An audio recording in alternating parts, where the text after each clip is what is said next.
आदरणीय बंधुओं, माताओं व मेरी प्यारी बहनों, राधे राधे। आपका हमारे YouTube चैनल पर बहुत बहुत स्वागत है। बंधुओं, आज हम इस वीडियो में शिवरात्रि के पावन अवसर पर भगवान भोलेनाथ की एक कथा सुनेंगे, जिसे सुनने सुनाने से अकाल मृत्यु का भय समाप्त होता है और मनुष्य की प्रत्येक मनोकामना भोलेनाथ की कृपा से पूर्ण होती है। कथा सुनने के बाद यदि आप हमारे चैनल पर नए हैं तो हमारे चैनल को सब्सक्राइब करें, बेल आइकन को प्रेस करें ताकि हमारी वीडियो की नोटिफिकेशन सबसे पहले आप तक पहुंचे।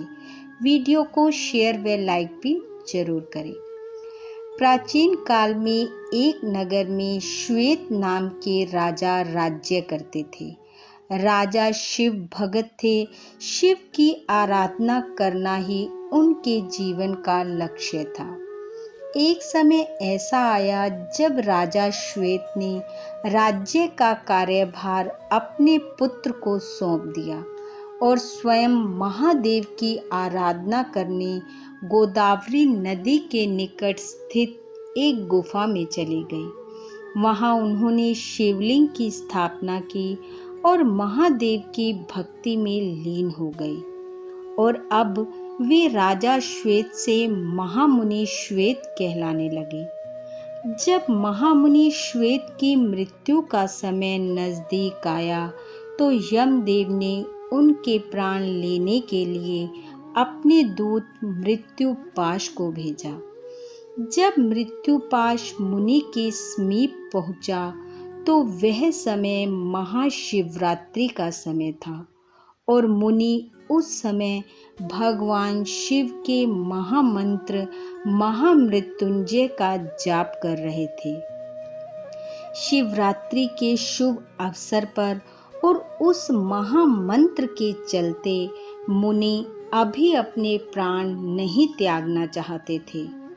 उन्होंने मृत्युपाश को वापस जाने का आदेश दिया। मुनि की तपस्या के आगे मृत्युपाश का कोई जोर नहीं चला और वह वापस यमराज के पास लौट गया। यमराज ने फिर से मृत्युपाश को मुनि के प्राण लेने के लिए भेजा।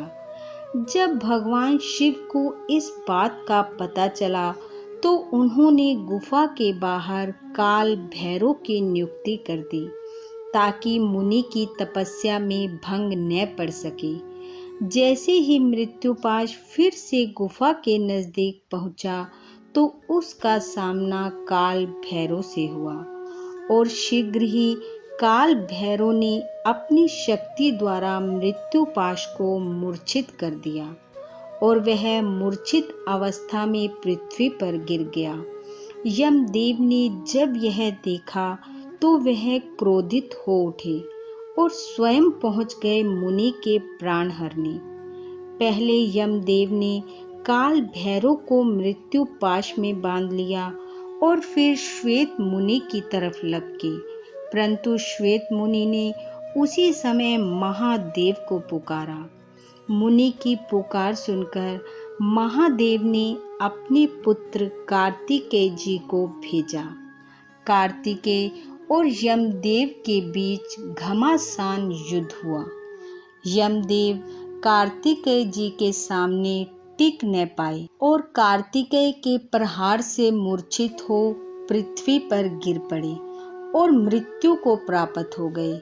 जब सूर्यदेव को इस घटना का पता चला तो वह विचलित हो उठे, क्योंकि यमदेव सूर्यदेव के पुत्र हैं और अपने पुत्र की इस प्रकार मृत्यु को देखकर वह व्याकुल हो उठे और ध्यान द्वारा उन्होंने यमदेव की मृत्यु का कारण जाना। कारण जानने के बाद सूर्यदेव भगवान विष्णु के पास गए और जाकर उन्हें सारी बात बताई।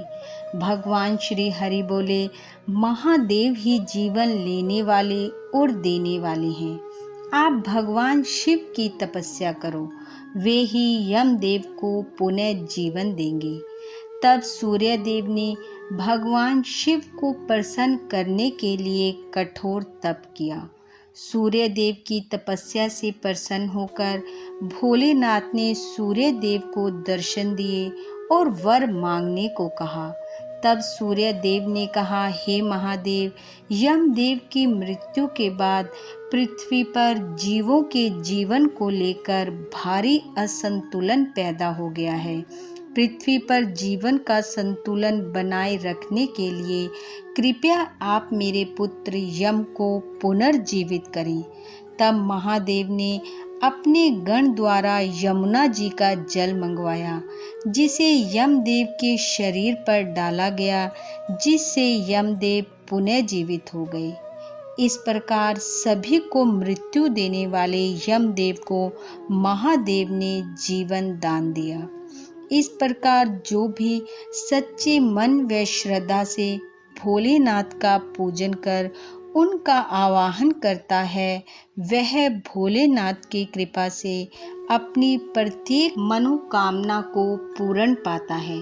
बंधुओं, शिवरात्रि के इस शुभ अवसर की आप सबको बहुत बहुत बधाई। भोलेनाथ का आशीर्वाद आप सभी पर हमेशा बना रहे। इन्हीं शुभकामनाओं के साथ आप सबका बहुत बहुत धन्यवाद। राधे राधे।